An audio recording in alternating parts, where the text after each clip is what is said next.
45장 1절로 9절까지 말씀 봉독합니다. 그 후에 모세와 아론이 바로에게 가서 이르되 이스라엘의 하나님 여호와께서 이같이 말씀하시기를 내 백성을 보내라. 그러면 그들이 광야에서 내 앞에 절기를 지킬 것이니라 하셨나이다. 바로가 이르되 여호와가 누구이기에 내가 그의 목소리를 듣고 이스라엘을 보내겠느냐. 나는 여호와를 알지 못하니 이스라엘을 보내지 아니하리라. 그들이 이르되 히브리인의 하나님이 우리에게 나타나셨은즉 우리가 광야로 사흘길쯤 가서 우리 하나님 여호와께 제사를 드리려 하오니 가도록 허락하소서. 여호와께서 전염병이나 칼로 우리를 치실까 두려워하나이다. 애굽 왕이 그들에게 이르되 모세와 아론아 너희가 어찌하여 백성의 노역을 쉬게 하려느냐. 가서 너희의 노역이나 하라. 바로가 또 이르되 이제 이 땅에 백성이 많아졌거늘 너희가 그들로 노역을 쉬게 하는도다 하고 바로가 그날에 백성의 감독들과 기록원들에게 명령하리로되 너희는 백성에게 다시는 벽돌에 쓸 짚을 전과 같이 주지 말고 그들이 가서 스스로 짚을 줍게 하라. 또 그들이 전에 만든 벽돌 수요대로 그들에게 만들게 하고 감하지 말라. 그들이 게으름으로 소리질러 이르기를 우리가 가서 우리 하나님께 제사를 드리자 하나니 이 사람들의 노동을 무겁게 함으로 수고롭게 하여 그들로 거짓말을 듣지 않게 하라. 아멘. 오늘도 이렇게 하나님 예배하는 귀한 은혜의 자리에 함께한 여러분들을 주님의 이름으로 축복하고 환영합니다. 주말부터 이미 설 명절이 시작되어져서 많은 분들이 이제 귀성길에 오른 분도 계시고 또 드물게 다녀오신 분들도 계시고 또 오늘 예배 마치고 이제 귀성길에 오를 분들 그리고 생각보다 또 여러 가정이 또 해외로 가족들 간에 좋은 시간을 갖기 위하여 쉼의 시간을 갖기 위하여 떠나셨는데 분주한 일정 가운데서도 하나님을 예배하는 일을 내 삶의 중심에 두고 이 자리에 오신 여러분들 참 잘 하셨습니다.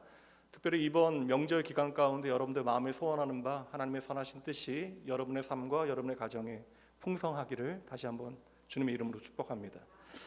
오늘은 출애굽기 5장 말씀을 나누게 될 터인데 오늘은 성경이 우리에게 또렷하게 보여주고 있는 우리가 놓쳤던 출애굽의 이유에 대해서 함께 생각해 보려고 합니다. 그래서 오늘 나눌 말씀의 제목은 하나님의 로드맵 5번째 시간으로 예배 때문에 떠난다라는 제목으로 오늘 그 하나님의 로드맵의 좌표를 예배라고 하는 단어에 찍어놓고 함께 말씀을 살피도록 하죠. 야곱이 11 아들과 이른이 가까운 식솔들을 데리고 요셉이 있던 애굽으로 오게 되어집니다. 이제 눈에 보이는 이유는 흉년 때문이지만 이제 하나님의 구원의 사건이 이제 여기서부터 시작이 되어지는 거예요. 그리고 애굽에서 그들이 자식을 낳고 그 땅에서 따라 살아낸 그러한 기간을 성경은 아주 명확하게 우리에게 적어서 보여주고 있는데 그 말씀 보도록 할까요? 출애굽기 12장 40절과 41절 말씀. 이스라엘 자손이 애굽에 거주한 지 430년이라 41절도 또 반복됩니다. 430년이 끝나는 그날에 여호와의 군대가 다 애굽 땅에서 나왔더라. 여기서 이제 어찌 보면 노예였던 이스라엘 백성들을 여호와의 군대라고 칭하고 있는 것도 재미있긴 하지만 오늘 우리가 먼저 주목하려고 하는 단어는 시간을 의미하는 그 연대를 의미하는 430년입니다. 그 야곱 이후로 430년이 흘렀는데 정확하게 그 다음 41절 말씀에 보면 만 430년이 되던 날 야곱의 자손들 히브리 사람들이 애굽 땅에서 나왔다라는 거예요. 그렇다면 430년 동안 히브리 사람들은 어디에 살았던 거예요? 어려워요, 여러분. 애굽에 산 것이죠. 근데 우리가 이 문자로 짧은 이 문장 안에 문단 안에서 이제 430년이라고 하는 기간을 우리가 읽고 넘어가다 보니까 이 세월의 흐름을 우리가 체감하지 못하는데 우리나라로 이야기하자면 430년 그 어간에 벌어졌던 사건이 하나 있어요. 1592년에 임진왜란이 벌어지게 되어집니다. 7년 전쟁 가운데 국토가 유린되어지고 심지어 이제 왕은 도망가고 많은 백성들이 죽게 되어지죠. 그리고 이어지는 여러분 병자호란까지 얼마나 험한 세월을 보내게 되어집니까? 그때 여러분 유명한 사건 하나 있잖아요. 우리 석촌동하고 연결되어지는 인조가 이제 그 남한산성에 숨어 있다가 이제 내려와서 당청 태종 앞에서 이제 머리를 3번 땅에 이렇게 찌으며 절하고 9번 머리를 조아린 그 굴욕을 돌에 새겨 놓았는데 우리가 그것을 이제 삼전도비라고 부릅니다. 얼마 전에 제가 살았던 그 바로 다음 공원에 있었는데 이제는 이제 석촌호수 사거리 보신 분들 계세요? 이 동네 안 사세요? 석촌호수 사거리에 보면 이렇게 언덕배기에 이 정자가 하나 이게 있고 삼전도비가 세워져 있습니다. 그러니까 임진왜란 때로부터 여러분 2026년까지 얼마나 긴 세월이 지금 지나온 거예요. 430년은 정말 길고 긴 그런 시간입니다. 그런데 성경은 출애굽의 결정적인 순간을 그리고 있는데 구태여 만 430년이라고 하는 그 기간을 두 번이나 강조하여 우리에게 말씀하고 있다는 것이죠. 그렇다면 이것은 단지 우리에게 어떠한 연대를 표시하기 위하여 어떠한 연대인가를 확인하게 하기 위한 시간의 표시가 아니라 이것은 하나님께서 우리에게 보여주신 어떠한 선언이고 우리에게는 믿음의 고백이 되어져야 하는데, 이스라엘 백성들이 애굽에서 살아가는 430년은 하나님을 잃어버린 시간이잖아요, 그들이.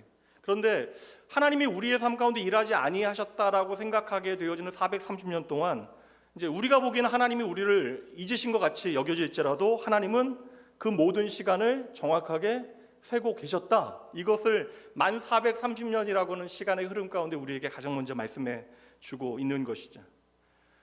430년이라고 하는 세월은 한 사람이 태어나서 인생을 살고 죽게 되어지는 그 시간이 무수히 반복되어지는 그러한 기간입니다. 그러니까 나의 자녀가 태어나서 살고 죽고 또 내 자녀의 자녀가 태어나서 살고 죽고 그렇게 수많은 인생들이 반복되어지는 기간이 여러분 430년이죠.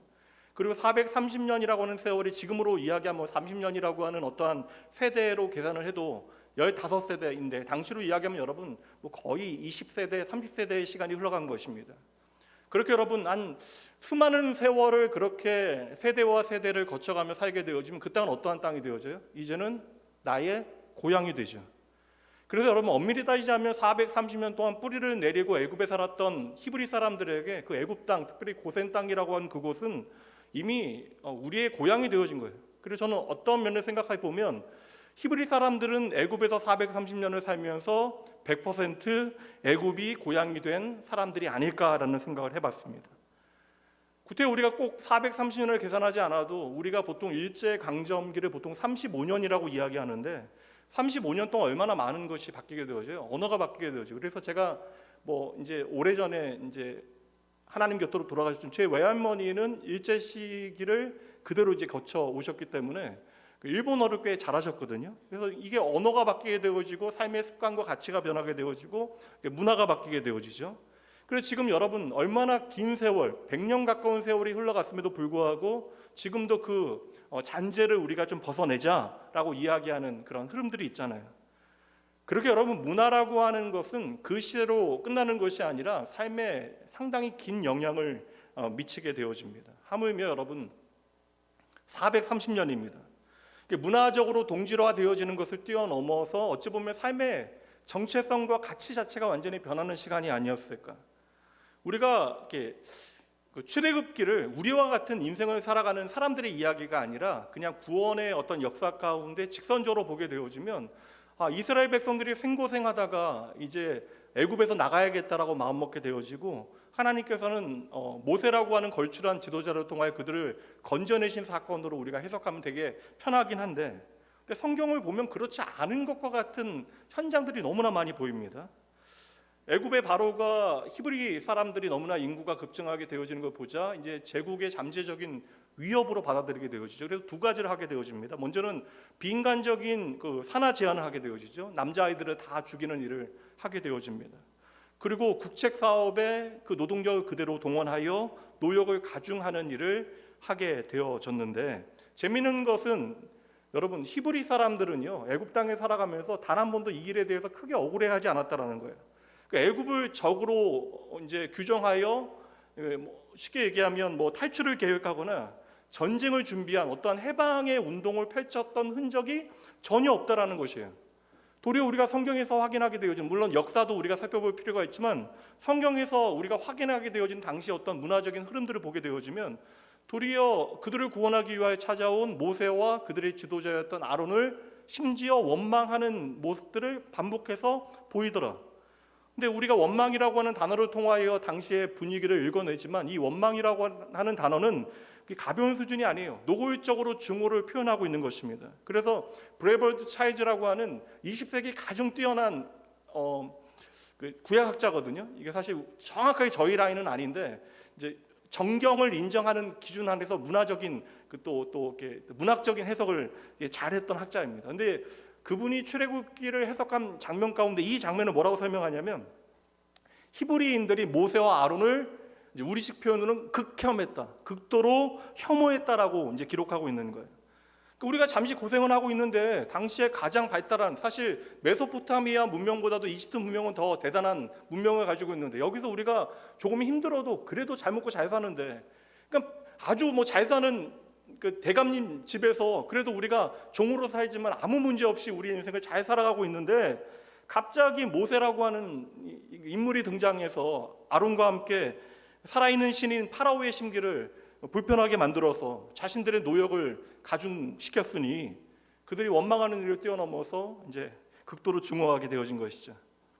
그래서 여러분, 나중에 광야에 가면 모세와 아론을 향하여 이스라엘 백성들 원망합니까? 원망하지 않습니까? 대답하셔도 괜찮잖아요. 원망하잖아요. 너무 많이 원망하잖아요. 게다가 걸핏하면 여러분 애굽으로 돌아가자라고 이야기합니다. 그래서 저는 예전에는 이 히브리 사람들은 그냥 못된 사람들이다, 그러니까 예수를 팔아먹을 수밖에 없는 놈들이다, 뭐 그런 생각 저는 했거든요. 그런데 그들이 애굽에 430년을 살아오면서 실상은 애굽을 우리가 탈출해야겠다라고 그들은 단 한 번도 생각해 본 적이 없다라는 것이죠. 그러니까 애굽을 빠져나와서 조금만 어려움이 있을 때마다 우리가 애굽으로 돌아가는 것이 낫겠다라고 끊임없이 그들은 이야기합니다. 그러니 우리가 일제시대에 빨리 조국의 독립을 꿈꾸었던 그때와는 달리, 그 열망과는 달리 히브리 사람들에게 갑자기 일어난 출애굽의 그 계기는 결코 쉬운 일은 아니었을 것이다.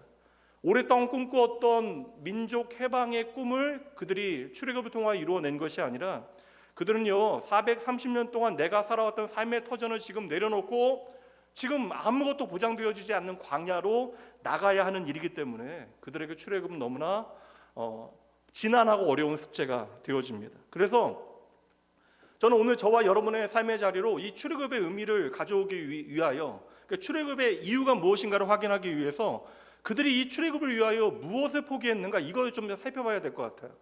그러니까 우리가 악의 무리인 애굽을 떠나서 하나님의 도성인 가나안으로 가는 길을 출애굽으로 볼 것이 아니라 충분히 오늘 내가 기대어 살 수 있는 애굽을 왜 우리는 오늘 떠나야만 하는가에 대한 답을 오늘 말씀을 통해서 우리가 찾아보려고 하는 거예요. 첫 번째, 그래서 히브리 사람들이 출애굽 때문에 포기해야 됐던 세 가지 가운데 처음 것은 그들의 삶의 뿌리를 한순간에 잃어버리게 되어진 사건이다. 그러니까 출애굽은 여러분 오랜 준비 끝에 나가게 되어진 사건이 아니잖아요. 그리고 그냥 나가게 되어진 그러한 이야기도 아닙니다. 너무나 어려운 일이에요. 말씀드린 대로 삶의 뿌리 자체를 포기하는 일이 되어져요. 430년 동안 언어가 바뀌고 문화가 바뀌고 삶의 가치가 바뀌고 삶에 대한 해석이 달라졌는데, 그래서 이제는 어느새 내가 애굽 사람이라 생각하고 애굽의 가치관을 가지고 살아오고 있었는데 자신의 정체성을 버리게 되어진 히브리 사람들이 어느 날 갑자기 삶의 터전을 버리고 애굽을 나가야 한다. 간도로 간 우리의 동포들, 그리고 연해주와 러시아로 흩어졌던 동포들, 특별히 연해주와 러시아로 흩어졌던 동포들 우리가 까레스키라고 부르잖아요. 타지에서 여러분 여러 세대를 거치게 되어지면서 생긴 것은 우리가 똑같이 생겼는데 그들은 언어를 잃어버리고 그리고 이름을 잃어버리고 문화를 잃어버리고 정체성을 잃어버리게 되어집니다. 이스라엘 백성들 분명 몇 세대 안에서는 야곱의 세대로부터 몇 세대가 지나가기까지는 날마다 우리가 히브리 사람들이다, 아브라함을 꿈꾸면서 우리가 약속의 땅으로 가나안 땅으로 가야 한다라고 생각했겠죠. 근데 세대와 세대가 반복되어지면서 애굽의 언어를 사용하게 되어지고 애굽의 옷을 입고 애굽이 주는 먹거리 먹고 그 문화 가운데 또 애굽의 질서 가운데 살아가게 되어지다 보니까 점차로 내가 누구인가에 대하여 자연스럽게 잃어버리지는 않았었을까. 말씀드린 대로 여러분 430년은 고조 할아버지의 고조 할아버지, 고조 할아버지의 고조 할아버지, 그러한 세대의 이야기예요. 그러니 그들에게 가나안 땅, 약속의 땅은 희미하게 남아 있을지라도 그냥 조상들에게 전해졌던 어떤 전설과도 같은 이야기로 들리지 않았을까. 제가 이제 430년의 세월의 무게를 일제 강점기에 빗대 이야기했는데 저는 도리어 오늘날의 우리의 삶에 생각해 보면 조선 500년의 세월을 이야기하는 것이 훨씬 더 정확하지 않을까라는 생각을 해봐요. 조선 왕조가 끝난 지 얼마나 오래되어졌습니까? 그럼에도 여전히 우리 안에는 우리가 가지고 있었던 어떤 유교적인 문화의 어떤 흔적들을 그대로 가지고 있죠. 그리고 우리는 그것을 전통이라고 이야기하고 오늘날 정상이라고 말합니다. 그래서 저희들은 좀 안 하지만 술 먹고 말싸움하게 되어지면 언제나 한국 사람들 하는 말이 뭐예요? 여러분들은 점잖아도 안 그러십니까? 싸우면 뭐예요? 너 몇 살이냐고 막 물어보잖아요. 민증 까라고. 너 학번, 군번 어떻게 되냐고. 심지어 좀 젊은 세대들은 나 빠른이다라고 그런 얘기 하잖아요. 이게 사실 한국만큼 나이에 민감하고 예민한 사회가 어디 있겠어요, 여러분. 그리고 외국 사람들 한국에 와서 가장 이상한 게 그거잖아요. 한 살 차이인데 몇 달 차이 나지도 않는데 형, 동생, 언니, 누나 뭐 그렇게 갈라서 위아래를 이제 이야기하고 따지는 거. 사실 뭐 해외에서는 10년 동안 같이 직장에서 친하게 지내도 가족같이 지내도 그 사람이 나이를 얼추 짐작할 뿐이지 정확하게 몇 살인가에 대해서 알 필요도 없고 그거 정확하게 뭐 알아야 할 만한 이유도 전혀 없습니다. 그래서 제가 말씀드리고자 하는 것은 문화라고 하는 것은 사람이 살아가는 삶에 어떠한 가치를 만들어내고 삶의 방식이 되어진다. 그 문화를 통하여 내 삶을 해석하는 어떤 기준이 되어진다.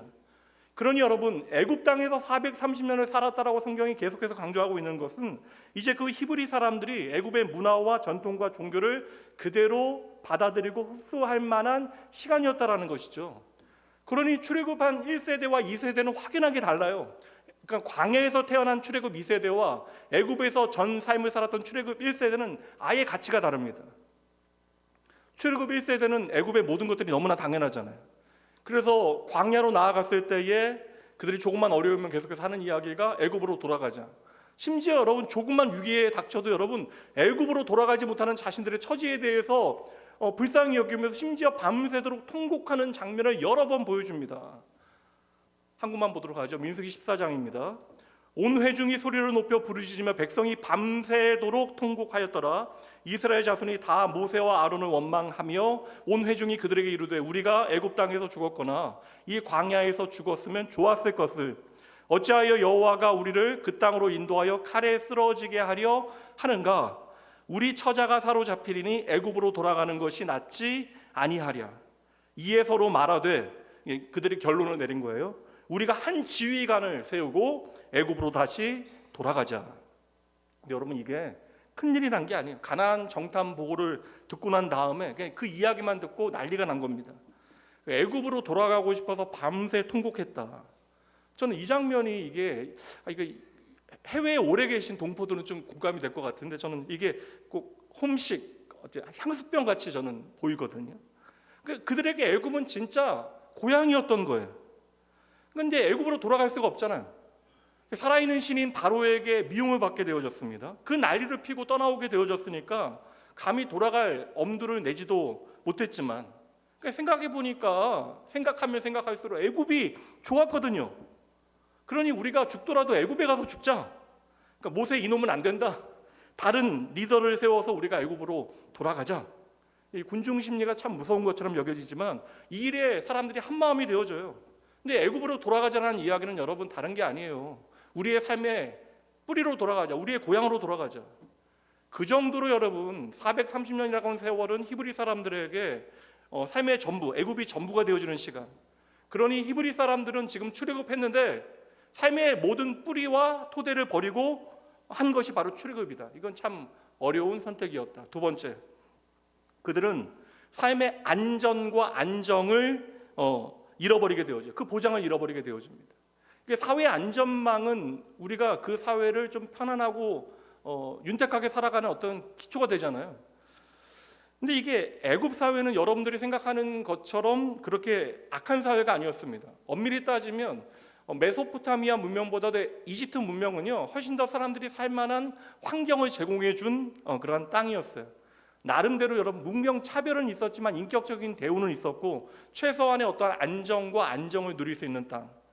그리고 먼 옛날 요셉이라고 하는 걸출한 그 어떤 지도자와의 어떤 언약을 통하여 약속을 통하여 정치인의 보장을 통해서 그들의 삶이 조금 더 안전하게 유지되어질 수 있었지만 애굽조차도 심지어 오랜 세월 히브리 사람들을 보호합니다.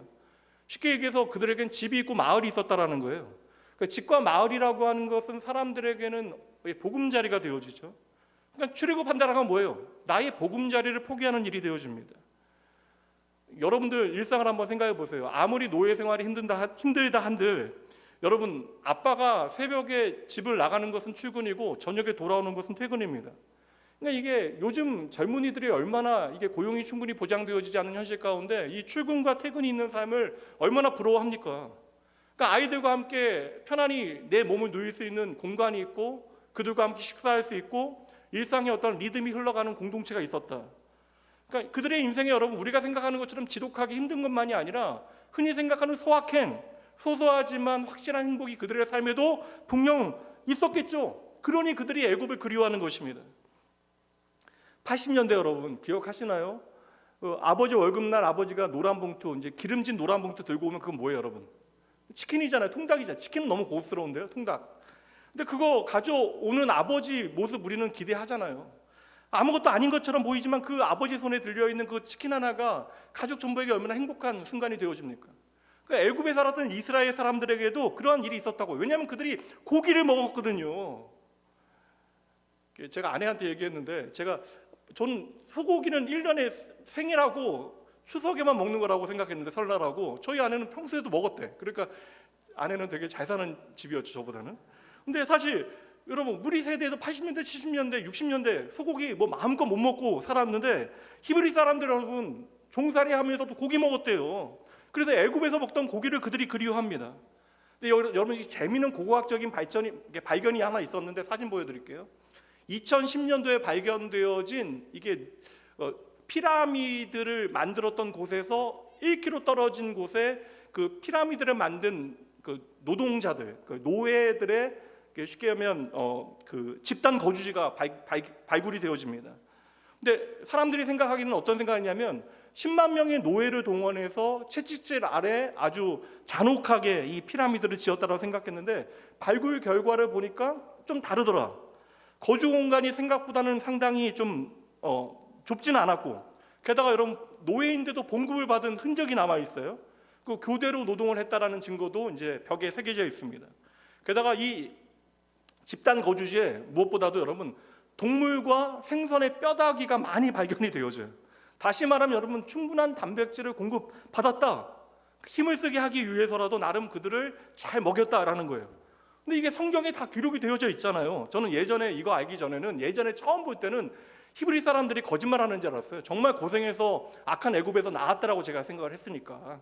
출애굽기 16장 3절 말씀 보도록 할게요. 이스라엘 자손이 그들에게 이르되 우리가 애굽 땅에서 고기 가마 곁에 앉아 있던 때와 떡을 배불리 먹던 때에 여호와의 손에 죽었더라면 좋았을 것을 너희가 이 광야로 우리를 인도하여 내어 이 온 회중이 줄여 죽게 하는지라. 고기 가마에 앉아서 고기를 많이 먹었다. 이게 진짜 공통의 경험이었다라는 것이죠. 설득력 있는 이야기. 때로는 그들이 바베큐 파티를 했다라는 거예요. 한 구절 더 봅니다. 민수기 11장 5절. 혼자만 읽으니까 그러니 여러분 같이 읽죠. 우리가 애굽에 있을 때에는 값없이 생선과 오이와 참외와 부추와 파와 마늘들을 먹은 것이 생각나거늘. 이게 여러분 얼마나 대단해요. 그냥 억지로 그냥 입에만 풀칠한 것이 아니라 값없이 생선도 먹고 심지어 여러분 오이와 참외 이런 야채도 먹고 과일도 먹고 그다음 부추와 파와 마늘 같은 건 여러분 향신료잖아요. 음식을 맛있게 먹기 위해 사용하는 것들이잖아요. 당시에 여러분 메소포타미아 문명 여러분 잘 아시겠지만 거기도 국가적인 어떤 플랜테이션 관계 농업이 있었지만 이집트는 여러분 1년 내내 농사를 지을 수 있는 플랜테이션이 가능했던 국가적인 어떠한 주도의 농업 시스템이 있었던 그러한 나라였어요. 그러니까 먹고 사는 것은 크게 문제가 없었던 곳이었다. 근데 그냥 히브리 사람들이 먹고 산 것이 아니라 히브리 사람들의 그 식탁에도 안정된 공급이 충분하였다. 그러니까 우리가 여러분 오해하지 마시라는 거예요. 애굽이 정말 지옥 같은 곳이기 때문에 거기서 하나님께서 그들을 건져내셨다. 물론 잠시의 고통을 통해서 그들이 신음하게 되어졌지만 그들이 정말 애굽을 떠나고 싶어서 떠나지 않은 것이다. 정말 여러분 지옥 같다라고 생각한다면 이게 아무리 오늘이 힘들어도 돌아가고 싶겠냐고요. 요즘 좀 군생활 편해졌다고 해도 요즘 아이들 힘들면 대신 군대 가려 하면 누가 좋아하겠어요? 군생활 여러분 80년대 70년대 하신 분들 아무리 오늘이 힘들다 한들 군대 가라면 가시겠습니까? 이거 정말 말도 안 되는 일이죠. 그러니 여러분 히브리 사람들은 430년 동안 자신들의 몸에 밴 안정과 안전 그리고 삶의 터전, 그리고 그 리듬을 버리고 광야로 떠나는 것, 이게 바로 출애굽이다. 그러니까 여러분 생각하는 대로 출애굽은 그렇게 낭만적인 일이 아닙니다. 그러니까 우리가 좀 긴 캠핑을 떠나는 것이 아니라고요. 그들은 인생을 포기해야 되는 것이고, 게다가 여러분 광야에서 40년을 머물게 되어져요. 언제 죽을지도 모르는 그런 위험 가운데 그들은 노출되어지는 것이. 한 가지 더, 그들은 무엇을 잃어버리느냐? 세 번째는 미래의 꿈을 잃어버립니다. 애굽은 여러분 당시에 신분제가 완전히 이제 정립되어졌던 그런 사회가 아니었습니다. 신분의 이동이 있었던 시대, 변화가 가능한 시대. 여러분 아시는 대로 요셉 여러분 어때요? 그 이주 잡혀온 외국인 노예가 총리 대신이 되잖아요. 게다가 모세 히브리인인 것을 알면서도 애굽의 왕자 노릇을 하게 되어집니다. 이런 일들이 가능했던 사회였다라는 거예요. 그래서 공평하진 않지만 히브리 사람들도 애굽에서 젊은이들은 장래를 설계할 수 있고 조금 더 나은 삶을 준비하고 또한 그것을 가꾸어 나갈 수 있는 사회였다. 그래서 당시의 기록을 보면 노예들도요, 기술을 배우면 그냥 노동자로 사는 것이 아니라 관리인으로 살아갈 수 있도록 해주고요. 문자를 배우게 되면, 문자를 배우는 것이 쉽지 않기 때문에 문자를 배우게 되어지면 노예들도 서기관이 되어져서 사회적으로 상당한 지위를 그렇게 누릴 수 있었다라는 기록이 있습니다. 근데 출애굽이라고 하는 것은 무엇이에요? 그 모든 나의 꿈을, 나의 미래를 던져놓고 나가는 일이 되어지는 것이죠. 그러니 여러분, 왜 히브리 사람들이 광야에서 계속 애굽으로 돌아가자 노래를 불렀냐면, 애굽에 살았던 히브리 사람들은 그렇게 출애굽을 원하는 것이 당시에는 아니었을 것이다. 그들이 만약에 430년 동안 하나님의 약속의 말씀을만 붙들고 살았다면 광야에서 그렇게 말도 안 되는 트집과 땡깡을 모세에게 부릴 수는 없었을 것이죠. 이렇게 생각하니까 애굽에 내렸던 10가지 재앙이 있잖아요. 하나님 놀랍다라는 생각하게 되어지는데, 10가지 재앙은 바로와 애굽 사람들에게는 하나님만이 진짜 하나님이시다, 애굽의 모든 우상을 쳐내시는 것을 통하여 하나님만이 참 하나님이시다라는 사실을 알려주시는 사건, 그 애굽을 굴복시키는 사건이고 그들 중에서도 구원받는 자들을 불러내시는 사건이지만, 이스라엘 백성들에게는 어떤 사건이냐면 이제 건널 수 없는 강을 건너는 사건이 아니었을까. 이제는 여러분 히브리 사람이 애굽을 떠나지 않고서는 어쩔 수 없는 그런 상황이 되어지도록 하나님께서는 그들을 이끌어 가셨다. 그래서 모세가 히브리 사람들을 향하여 가자 이야기할 때에 그 한마디에 그들은 나의 미래뿐만 아니라 내 자녀의 내일과 내가 꿈꾸었던 상상했던 그 미래를 내려놓고 언제 내가 망할지 모르는 애굽, 그 망망한 땅으로 떠나야만 했던 그러한 시간이 바로 출애굽이었다. 그 세 가지 제가 간단히 정리해 보면, 그들은 세 가지를 잃어버리는데, 삶의 뿌리를 잃어버리고요, 나의 안전과 안정의 보장을 잃어버리고, 그리고 나뿐만 아니라 나의 가정, 내 사랑하는 자녀의 미래의 꿈을 그들은 내려놓아야만 했습니다. 이렇게 정리하고 나면요, 애굽을 떠나는 것이 정말 간단한 문제가 아니잖아요. 그럼에도 불구하고 왜 그들은 애굽을 떠나야만 했는가? 이거 오늘 여러분들이 붙잡으셔야 합니다. 오늘 말씀에 그 분명한 답이 나옵니다. 3절 말씀 보도록 할게요. 그들이 이르되 히브리인의 하나님이 우리에게 나타나셨은즉 우리가 광야로 사흘 길쯤 가서 우리 하나님 여호와께 제사를 드리려 하오니 가도록 허락하소서. 모세가 바로에게 무엇을 위하여 광야로 나가겠다? 제사를 위하여 나가겠다. 예전에 저는 이게 꼼수라고 생각했거든요. 말이 안 통하니까 이렇게라도 지혜를 구해서 나가는 것이 우선이다라고 생각했는데 보니까 아니에요. 하나님께서도 제사하기 위하여 떠나라고 이야기하셨고, 시내산에 도착해서 십계명을 주신 다음에 가장 먼저 요구하신 것이 예배예요, 예배. 그러니까 여러분, 이 제사라고 하는 것을 오늘날 우리의 표현으로 바꾸면 우리가 예배라고 이야기할 수 있잖아요. 그러니까 모세가 지금 바로 앞에서 뭐라고 이야기하는 거예요? 우리가 떠나는 이유는 단 하나입니다. 하나님께 예배를 드리기 위하여 우리는 떠나야 합니다. 그러니 허락해 주십시오라고 이야기할 때에 이게 파라오에게 이해가 되겠습니까? 그래서 화가 확 난 거죠. 그래서 어떻게 합니까? 노역을 강화해요. 7절부터 9절 말씀에 보면 벽돌에 쓸 재료를 우선 줬는데 그 짚을 스스로 주워오게 하라. 그러니까 이게 공급할 수 있는 자재를 공급하지 마라. 근데 생산량은 동일하게 유지하라. 벽돌의 수요는 줄이지 말라. 그러니까 생고생, 재료도 너희가 구하고 만들어내는 양도 너희가 그대로 유지하라. 이 파라오의 논리가 그러면서 왜 이렇게 하느냐에 대한 이유를 8절에서 이야기하는데, 쉽게 이야기하면 이거예요. 야, 니들이야 속이 편하니까 예배 타령하는 거다. 게으른 놈들. 니들이 딴 생각 못하도록 내가 심하게 굴려주마. 이거 이야기하고 있는 거거든요. 8절 말씀에서. 그러니까 여러분 잘 들으셔야 돼요. 오늘도 저와 여러분이 하나님 참으로 예배하려고 하면, 내가 내 삶의 중심에 예배를 두고 살아가려고 하면 세상은 저와 여러분을 가만히 내버려 두지 않습니다. 우리가 예배를 우리의 삶의 중심에 두고 예배를 소중히 여기면 여길수록 이상하게 일이 늘어나게 되어지고 피곤은 겹치게 되어지고 내 마음은 한없이 흔들리게 되어지는 이야기들이 우리의 삶에 쌓이게 되어지는 거예요. 그런데 여러분 결국 히브리 사람들은 떠나잖아요. 흔들리면서도 노역이 가중되어지는데도 그들이 그것을 이겨내고 떠납니다. 삶의 터전을 잃어버려도 그들이 떠나게 되어져요. 이유는 하나 때문이라는 거예요. 여러분 오늘 말씀이 무엇 때문에 떠난다고요? 예배 때문에 떠난다고요. 그러니까 430년 동안 우리가 애굽에서 갖고 왔던 삶이 아무리 소중해도 적어도 내가 하나님을 예배하는 일과는 바꾸지 않겠다라는 결단이 출애굽의 가장 중요한 이유가 되어지는 것입니다. 그러니까 출애굽은 여러분 공간의 이동이 아니라고요. 애굽에서 가나안 땅으로 가는 게 아니에요. 왜냐하면 가나안 땅에서도 그들은 말도 안 되는 뻘짓을 하거든요. 하나님을 예배하면서 우상을 섬기거든요. 그러니까 장소를 이동하는 것이 중요한 것이 아니라 출애굽의 의미는 하나님을 예배하는 것이 내 삶에 가장 소중합니다라고 하는 살아있는 신앙의 고백이 되어지는 것입니다. 그러니까 애굽이 정말 죽지 못할 만한 악한 곳이어서 떠나는 것이 아니라 애굽이 하나님이 아니기 때문에 떠나야 되는 거예요. 애굽에서는 하나님을 예배할 수 없기 때문에 떠나야 하는 것입니다. 그러니까 내가 애굽에서 잘 먹고 잘 사는 것보다 내가 생산을 멈추고 노동을 멈추고 나의 내일이 염려가 되더라도 하나님을 예배하는 것이 내 인생에 있어서 가장 소중합니다라고 하는 우선순위를 고백해내는 사건이 바로 출애굽이다.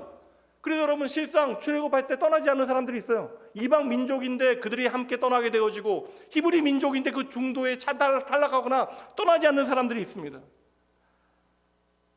우리의 인생의 모든 가능성과 심지어 생산조차도 멈추고 하나님의 주권을 인정하라라고 하는 부르심, 여러분 하나님 없는 세상은 절대 따를 수 없는 거예요. 그래서 여러분 예배는 공간적으로 이 시간을 종기적으로 채울 수는 있지만 우리가 하나님을 향하여 내 마음을 드리는 진짜 예배는 세상은 드릴 수 없는 거예요. 오늘은 좀 날씨가 푸근해졌는데 또 공기가 그렇게 안 좋았다라고 이야기하던데 지난주 얼마나 추웠습니까? 게다가 여러분 교회에 오시는 분들, 멀리서 오시는 분들도 있는데 차 가지고 오시면 주차하기 편하세요, 어려우세요? 어렵잖아요. 여러분 예배를 드리기 위해 우리가 얼마나 많은 번거로움을 각오해야 합니까? 그래서 저는 목회자로서 그럼에도 불구하고 이 예배의 자리를 기쁨으로 잘 채워주시는 여러분들 참 여러분 감사해요. 그러나 여러분 저 오늘 말씀에 설교자로서 여러분들에게 묻고 싶은 것이 있다라는 거예요. 여러분들은 하나님께 우리가 허락하신 예배를 위하여 무엇을 희생하실 수 있겠어요? 여러분들은 이 한 번의 예배를 위하여 무엇을 여러분의 인생에서 바꾸어 내실 수 있겠습니까? 오늘 히브리 사람들을 보면 선명해지잖아요. 그들은 당장 원하지는 않았지만 삶의 터전과 뿌리를 결국에는 포기하게 되어져요. 나의 안전과 나의 안정을 포기하게 되어집니다. 심지어 가장 어려운 숙제 있잖아요. 나의 자녀의 미래의 꿈을 내려놓습니다. 예배 때문에. 이게 얼마나 어려운 일이에요. 오늘 저와 여러분에게 같은 하나님을 섬기고 있는 저와 여러분에게 그런 마음이 있는가? 여러분들은 이 예배를 통하여 무엇을 감사할 수 있겠습니까? 오늘 말씀을 준비하면서 제가 사실 이 말씀 주제를 정해놓고 몇 주 전에 보게 되어진 유튜브 영상 하나가 있었어요. 이집트에 대한 영상입니다. 이집트의 카이로에 가게 되면 모카탐이라고 하는 그러한 지역이 있는데 사실 그 정부에서는 최대한 인원을 통제하고 가지 못하게 했던 곳입니다. 그 이집트의 여행 패키지에는 들어가지 못하는 곳이었는데 몇몇 유튜버들을 통하여 소개되어졌고 제가 찾아보니까 이제는 1일 패키지가 나와서 그 이집트 사람과 함께 그곳에 들어가서 이제 투어를 하는 프로그램도 생겼어요. 이 모카탐이라고 하는 지역에 또 다른 별명이 있습니다. 그게 바로 쓰레기 마을이에요. 제가 뭐 좀 정리되어진 사진을 아침이라 정리되어진 사진을 가져왔는데 모카탐은 이집트의 수도인 카이로의 모든 쓰레기가 생활 쓰레기가 집결되어지는 곳이에요. 예전으로 이야기하면 우리 저기 북쪽에 그 서울 난지도와 같은 역할을 했던 곳. 근데 여기에 사람들이 산다라는 거예요. 쓰레기 마을이 생겨났는데 쓰레기 마을이 생겨난 이유가 있는 거예요. 그 영상들에는 이 이야기가 안 나오는데 우리가 오늘 주목해야 되는 것은 이 이야기입니다. 이집트는 여러분 이슬람 국가입니다. 왜냐하면 90%의 인구가 국민들이 이슬람이에요. 모슬렘입니다. 그 10%, 9%에서 10%의 사람들이 기독교인인데 지금 이집트는 공식적으로는 공화제이고 준 대통령제, 민주주의 정치 체계를 표방하고 있으니까 이슬람의 근본주의는 버리고 종교에 대한 일단의 자유를 주장하고 있어요. 근데 일상의 생활 가운데 90%의 사람들이 모슬림이다 보니까 기독교인들은 어떤 모든 면에 있어서 여러분 차별을 당해요. 종교 때문에. 그러니까 대학을 나와도 관공서나 직장인 취직이 지금도 어렵습니다. 그래서 그리스도인들은 실상 도심에서 상당히 떨어진 지역에 모여 사는, 안전을 위해서 모여 사는 경우들이 많이 있어요. 당장 여러분 카이로에 사는 크리스찬들이 너무나 큰 박해를 받게 되어지니까, 예배 때마다 너무나 큰 핍박을 받게 되어지니까, 심지어 사적 제재로 죽임을 당하는 사람들도 과거에 있었으니까요. 그때 여러분 카이로의 그리스도인들이, 기독교인들이 정부와 이제 빅딜을 하게 되어져요. 우리가 모카탐의 쓰레기 처리장으로 들어가서, 사람이 없는데 집단으로 들어가서 그곳에서 쓰레기를 처리하며 살겠습니다. 대신 우리에게 종교의 자유를 주십시오. 그러니까 우리가 예배하는 일만큼은 지킬 수 있도록 해 주십시오. 그래서 모카탐의 그리스도인들이 들어가게 되어진 거예요. 그래서 이 모카탐 쓰레기 마을에 자발린 공동체, 쓰레기를 치우는 사람들의 90%가 바로 크리스찬들입니다. 마을 전체가 쓰레기 더미예요. 영상에 보니까 더운 철에 가면 악취와 냄새 때문에 엄청 힘들어요. 그 분리하는 작업들을 마을 사람들이 하는 것이죠. 근데 거기에 주민들이 여러분 외부에 살다가 들어와서 청소하고 나가는 게 아니에요. 그곳에 살면서 결혼하고 아이를 낳고, 나만 사는 게 아니라 내 자녀들도 그곳에서 자라고 평생을 살아가게 되어져. 여러분 생각해 보세요. 자식이 쓰레기 산에서 머물며 살기를 바라는 부모가 어디 있겠습니까? 그런데 그들은 왜 모카탐이라고 하는 자리를 버리지 아니할까? 왜요? 예배 드리며 살기 위해서. 예배하는 일만큼은 내가 절대 포기할 수 없기 때문에. 그들이 오늘 경험하는 신앙의 무게는 결코 가볍지 않습니다. 우리의 무게와는 분명 다른 것 같아요. 오늘 이 자리에 있는 우리에게는 도무지 상상할 수 없지만, 모카탐의 크리스찬들은 예배하지 아니하고 그 애굽에서 잘 먹고 잘 사는 그것보다 하나님 앞에서 내게 주신 그 인생, 하나님 예배하는 일만큼은 포기하지 않고 살기로 결단한 거예요. 이것이 나의 결단으로 끝나는 것이 아니라 하나님만이 나의 유일한 생명 되심을 내가 믿기 때문에 내 사랑하는 가족과 내 사랑하는 자녀가 하나님 없이 이 땅에서 편안히 살아가는 것보다 그 자녀가 하나님 경외하는 인생을 살아갈 수 있도록 그들은 정말 많은 것들을 피땀 흘리며 눈물을 흘리며 포기하는 것입니다. 제가 영상을 보면서 감동적인 건 뭐냐면요, 모카탐 그 환경 가운데 살아가는 사람들의 표정이 생각보다 너무나 밝아요. 그래서 유튜버들이 그 마을에 들어갈 때 다들 두려움을 가지고 들어가는데, 마을 사람들이 되레 환대하고 호의적으로 친절을 베푸는 모습들을 보면서 사람들이 깜짝 놀라게 되어집니다. 근데 이것을 신앙의 이유로 발견하지 못하죠, 사람들은. 근데 우리는 알게 되어지는 거예요. 첫 번째, 우리가 들어가서 놀라게 되어지는 것은 그 열악한 환경에 놀라게 되어지지만, 두 번째 우리가 놀라게 되어지는 것은 사람들이 그 안에서도 행복하게 살아가더라.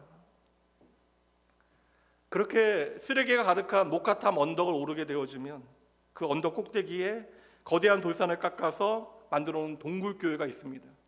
시몬 동굴교회.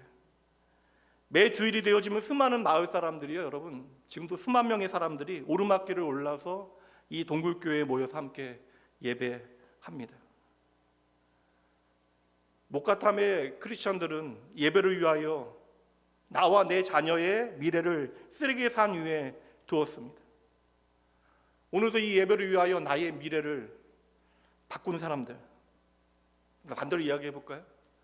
그들은 나와 내 사랑하는 자녀의 미래를 오롯이 하나님의 손에 맡긴 믿음의 사람들입니다. 이제 마지막 질문을 여러분들에게 드릴게요. 예수 믿고 거듭난 여러분, 예배의 자리를 지키고 계시잖아요. 오늘 이 자리에 여러분들에게 예배는 무엇입니까?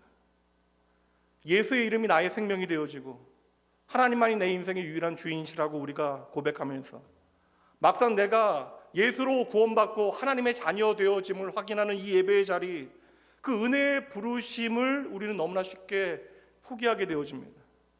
내가 꿈꾸는 내일을 위하여 가장 먼저 포기하게 되어지는 것이 예배의 자리예요. 오늘 아니면 다음 주 드리면 된다라고 우리는 생각합니다. 근데 그것은 예배 한 번을 포기하는 것이 아니에요. 이 한 번의 예배에 대한 나의 가치, 나의 선택이 바로 내 인생의 예수 그리스도께서 어디에 계시는가에 대한 가장 분명한 증거가 되어지는 것입니다. 우리는 어느새 이러한 환경 가운데 가장 먼저 내 몸이 피곤하면 예배를 포기하잖아요. 약간의 금전적인 손해가 발생할 것 같으면 우리는 가장 먼저 예배를 양보하게 되어집니다. 근데 여러분, 그러면 안 된다라는 거예요. 모카탐의 믿음의 형제들은 여러분, 바보 같은 사람들이 아닙니다. 편협한 근본주의자가 아니라고요. 원칙주의자가 아니라는 것입니다. 예배할 수 없는 땅을 살아가게 되어진 그들이 그럼에도 불구하고 내 인생의 중심에 예배를 두고 살아가기 위하여 그들은 그 선택을 한 거예요. 내 삶의 중심에 예배를 세운 것이고 그리스도의 핏값으로 세우신 그 교회를 내 삶의 중심에 두고 그들은 살아가는 것이죠. 여러분, 예배는 취미가 아닙니다. 예배는 우리의 삶의 선택의 영역이 아니에요. 여유 있을 때 내가 하게 되어지는 가능성이 아니라고요. 다시 말씀드리면 예배는 우리의 생명입니다. 일부 예배 때는 제 얘기했는데 이거 안 하려고요. 목사인데 뭐 너무나 당연한 일이니까. 제가 청년부 사역할 때 한 청년이요, 그 호텔 경영학과 나와가지고 그 남대문 쪽에 있는 특급 호텔 취업이 됐어요. 근데 여러분 아시잖아요. 호텔리어들 주일날 예배 드리는 거 거의 불가능한 일입니다. 너무나 바쁜데 여러분 막 직장 취업한 애가 어떻게 예배를 드리겠습니까? 오늘같이 온라인 예배가 있던 때도 아닌데.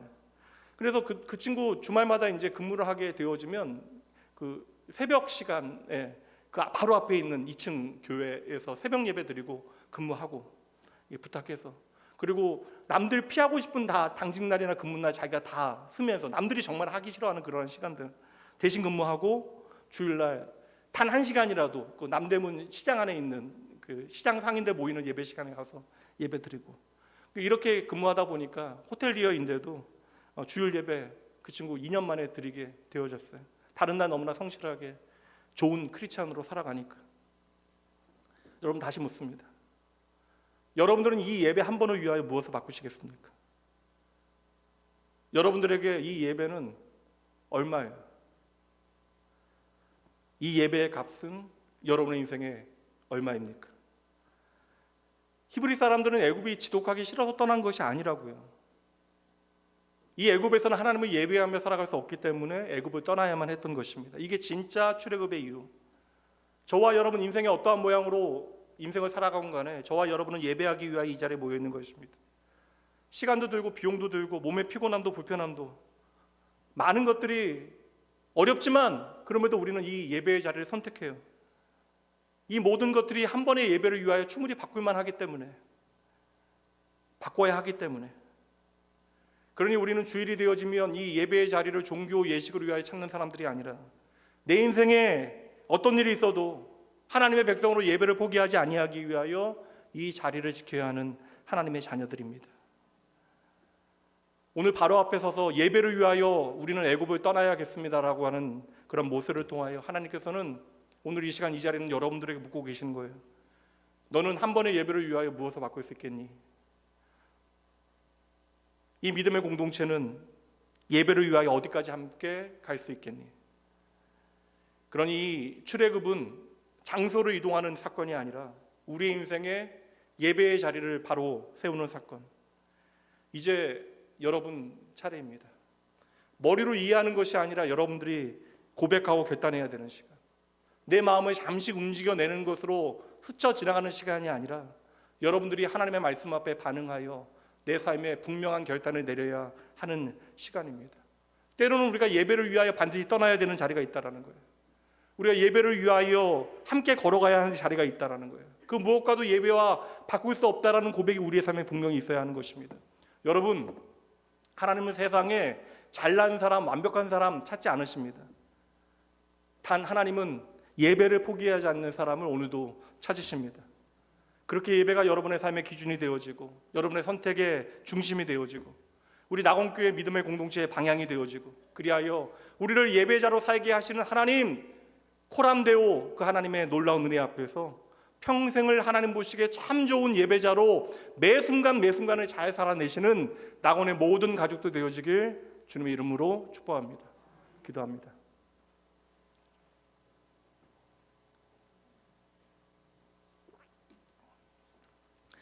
은혜 하나님, 오늘 저희를 다시 예배의 자리로 불러주시니 감사합니다. 오늘 말씀을 통하여 출애굽은 단지 장소를 옮기는 사건이 아니라 우리의 삶의 예배의 우선순위를 다시 세우는 하나님의 부르심임을 저희들 함께 말씀을 통하여 확인했습니다. 주님, 우리의 삶을 돌아봅니다. 우리는 종종 편리함을 믿음으로 착각했고 삶의 어떠한 안정을 아버지 내 삶의 만족으로 여기며 살아왔습니다. 그러나 오늘 말씀 앞에 저희들 깨닫고 고백하오니 출애굽은 바로 우리의 오늘의 예배를 지키는 결단임을 아버지도 기억하게 하시어 하나님 보시기에 좋은 예배자로 저희의 인생을 살아갈 수 있도록 주여 붙들어 주시옵소서. 때때로 우리의 선택이 흔들릴 때마다 이 예배가 기준이 되어지게 하시고 시간보다 예배를 먼저 두게 하시고 형편보다 주의 부르심에 먼저 귀 기울이는 복된 주의 자녀들 되어질 수 있도록 하나님 성령 하나님을 통해 친히 이들의 마음을 주장하여 주시옵소서. 저희도 이 시간 고백합니다. 예배 때문에 떠나게 하시옵소서. 예배 때문에 함께 가게 하시옵소서. 세상 무엇과도 하나님을 향한 예배를 바꾸지 않게 하여 주시옵소서. 우리의 모든 걸음을 인도하시고 우리의 예배를 기뻐 받으시는 우리의 생명 되신 예수님 이름으로 축복하며 간절히 기도합니다. 아멘. 오늘 드려지는 이 헌금 위에서 특송이 있습니다. 우리 윤희섭 집사님 오늘 헌금 특송 섬겨주시겠습니다. 안녕하세요. 성악가 윤희섭입니다. 제가 실은 다름이 아니고 잠깐 마이크를 잡은 건 아까 예배 전에 목사님한테 허락을 좀 받았는데 실은 이 찬양은 제 신앙 고백과 같은 곡입니다. 그래서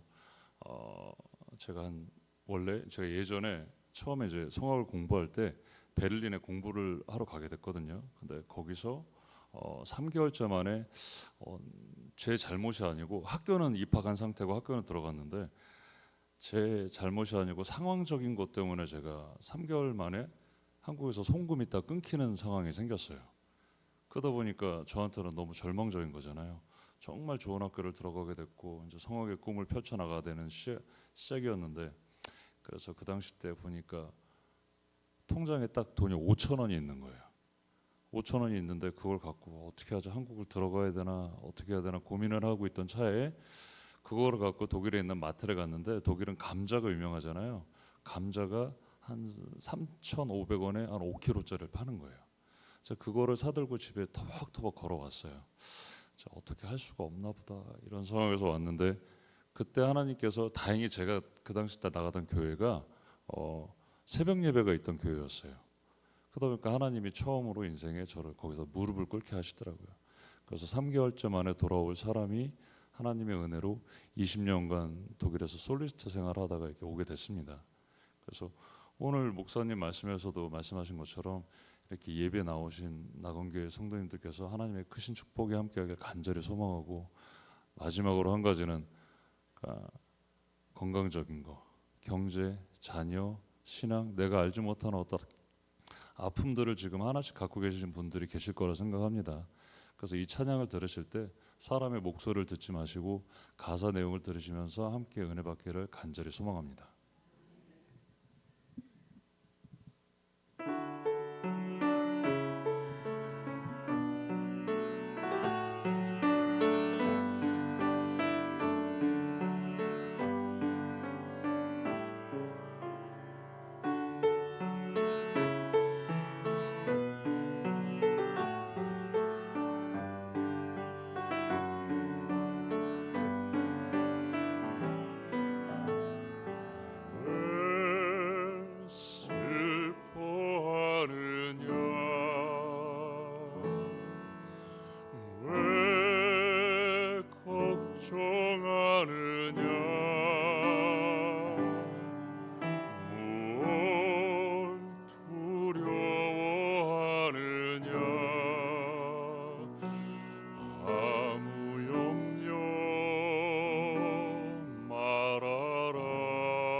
걱정하지 마.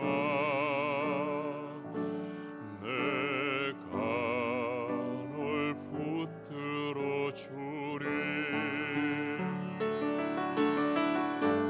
내가 너와 항상 함께하리라. 내가 너를 지키리라. 실망치 말고 나를 보아라. 나는 너의 하나님이라.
함께하리라. 내가 너를 지키리라. 실망치 말고 나를 보아라. 나는 너의 하나님이라.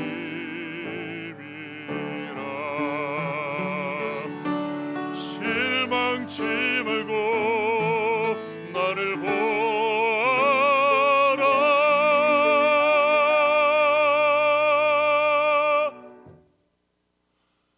나는 너의 하나님이라.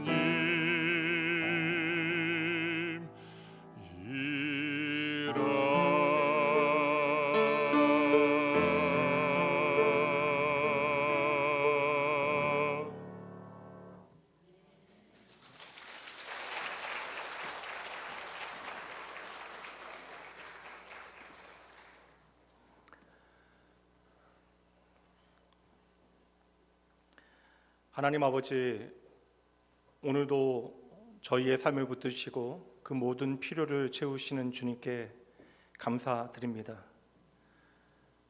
우리 인생 두려운 일이 많고 염려되고 슬프고 또 무거운 짐 지고 힘겨워할 때 많은데, 그 현실 가운데 주님은 언제나 내 삶에 찾아와 내가 너와 함께한다, 그러니 너는 아무 걱정 말아라 말씀해 주십니다. 이 시간 내게 주시는 하나님의 말씀 붙들고 주님께서 맡기신 것 가운데 감사와 믿음으로 이 헌금 올려드립니다. 이 헌금은 우리의 소유가 아니라 하나님이 내 인생을 책임지신다라고 하는 믿음의 고백이 되어지고 내 인생의 주권을 주님께 맡겨드리는 아버지여 결단이 되어집니다. 하나님, 이 예물을 통하여 저희의 인생에 예배가 세워지게 하시고 하나님의 사명이 확장되어지게 하시고 사람을 살리는 역사가 저희의 삶의 현장에 일어나게 하여 주시옵소서. 드리는 모든 손길마다 하늘의 평안과 지혜를 더하시고 삶의 모든 자리에서도 저희들 하나님 보시기에 좋은 예배자로 살게 하여 주시옵소서.